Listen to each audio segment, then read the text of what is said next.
Now, how is this useful? Well, if I know these ratios, then I can go back to that problem that we had to start the lesson.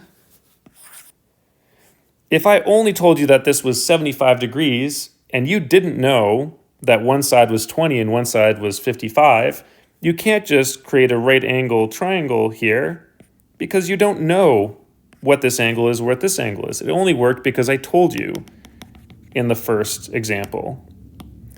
But what I can do is I can say that if I'm trying to solve side length BC, side length BC is opposite A.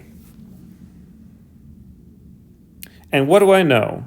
Based on the sine law, I know that side length A divided by sine of angle A is going to equal this other combination that I know.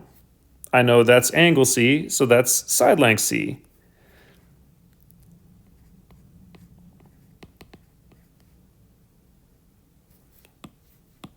And in this case, I know side length C, I know angle A, I know angle C, and I can solve it.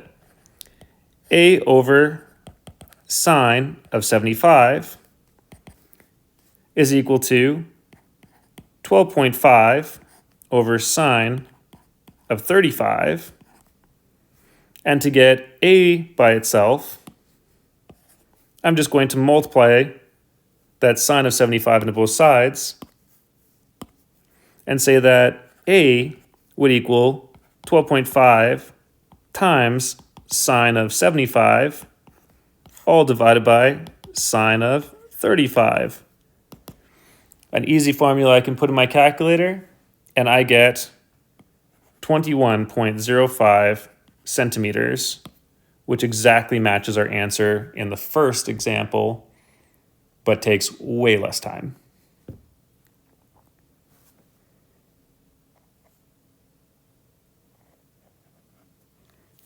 Now, if I can use that method to solve a side length, I can use the same method to solve an angle.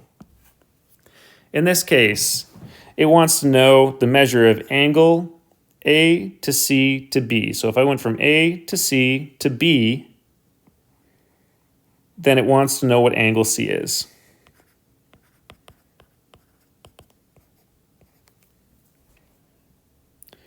The problem is, with my sine law, it requires the combination of an angle and the side length opposite, and then I need another angle or side length in order to do this. I don't know what side length C is, because side length A is over here, B is down here, and C is over here. So I don't have enough information to solve what angle C is, but I do have enough information to solve what angle B is. And I know that a triangle is made up of 180 degrees, so I'll just use that logic to find what that missing side length is. Now, in the first case, or in the previous case, I should say, I used this form of the sine law, and I put what I was solving, A, in the numerator.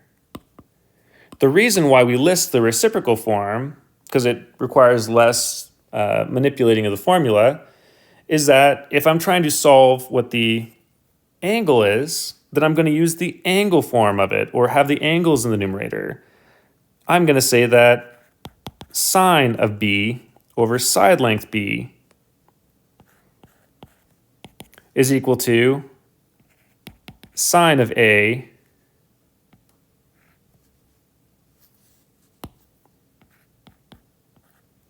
over side length A.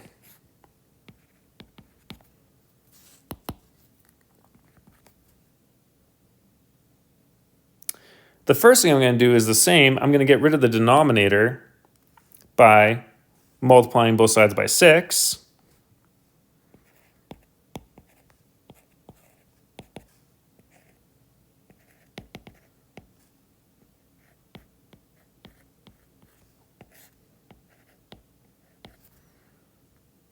But then all that's telling me is the sine ratio. Remember that anytime I have to solve an angle, I always need to take sine, tan, or cos to the -1. So it has one more step here. I got to use sine to the -1 of all of this. 6 times sine 110 all divided by 9.4. And that's going to give me an angle of 37 degrees to the nearest whole degree. Now, if I want to figure out what angle ACB is,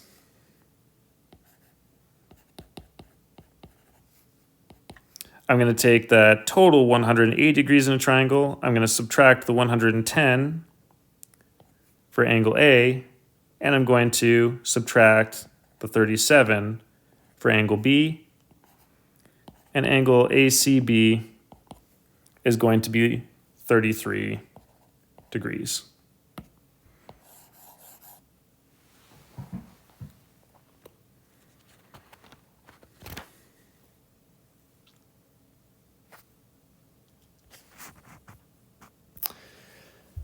If I'm putting it into a word problem, a surveyor measures a baseline PQ as 440 meters long.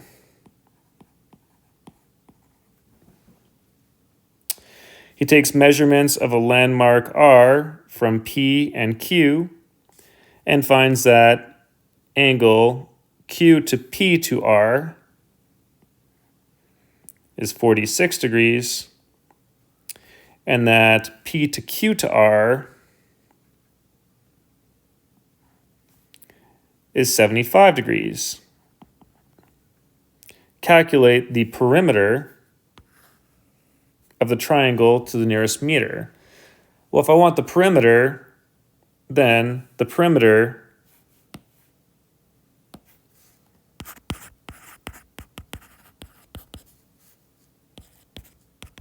is going to be side length P plus side length Q plus side length R.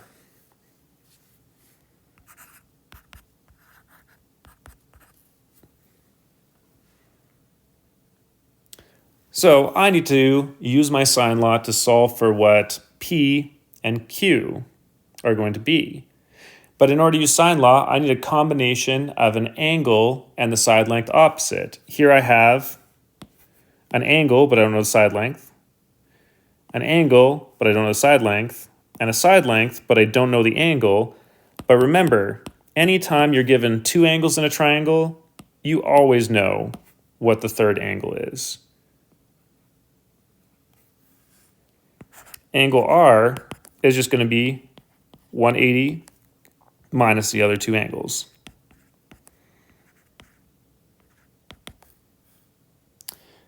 Or 59 degrees.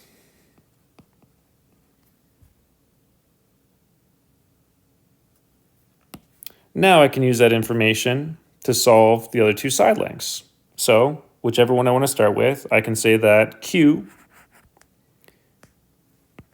over sine 75, or angle Q, is going to equal R over sine of R, which is 59 degrees. Q is going to equal 440 times sine of 75 over sine of 59.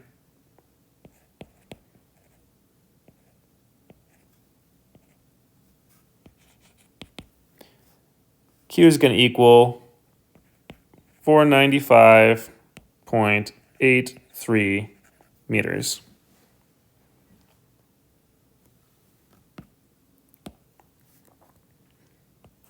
Same process for P. P over sine of 46 is going to equal the exact same ratio, 440 over sine of 59.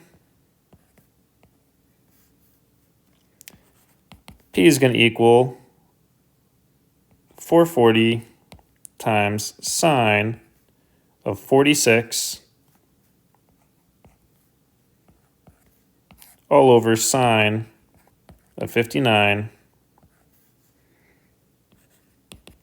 P is going to equal 369.25 meters.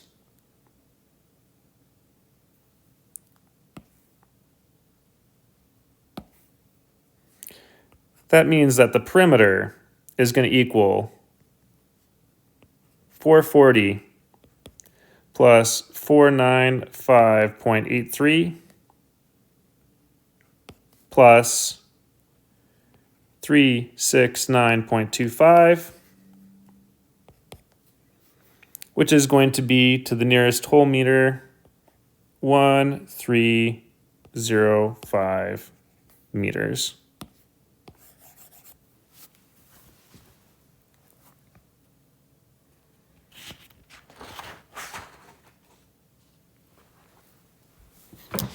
When it says calculate the area of triangle PQR to the nearest 100 square meters, then I'm going to take that triangle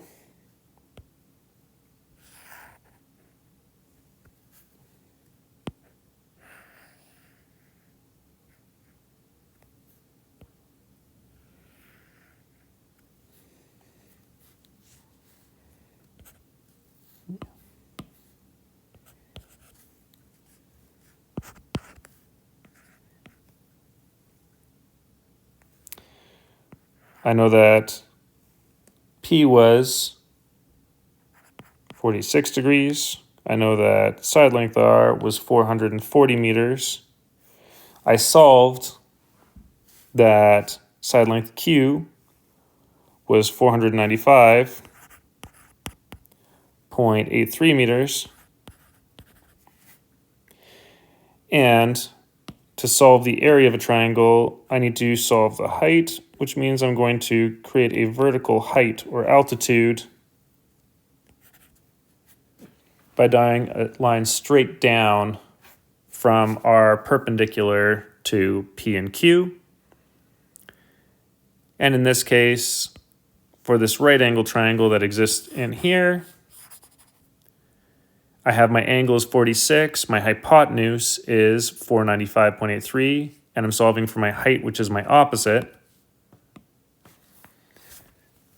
I'm going to say that sine of 46 is equal to my height divided by 495.83, which means that my height is going to equal 495.83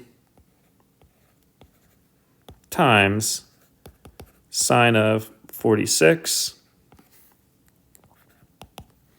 or my height is going to equal approximately 356.67 meters.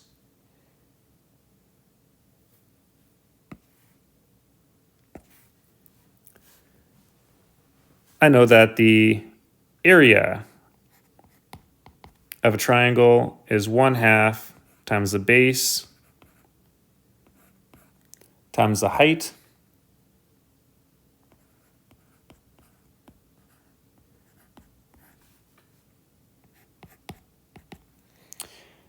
The area is going to be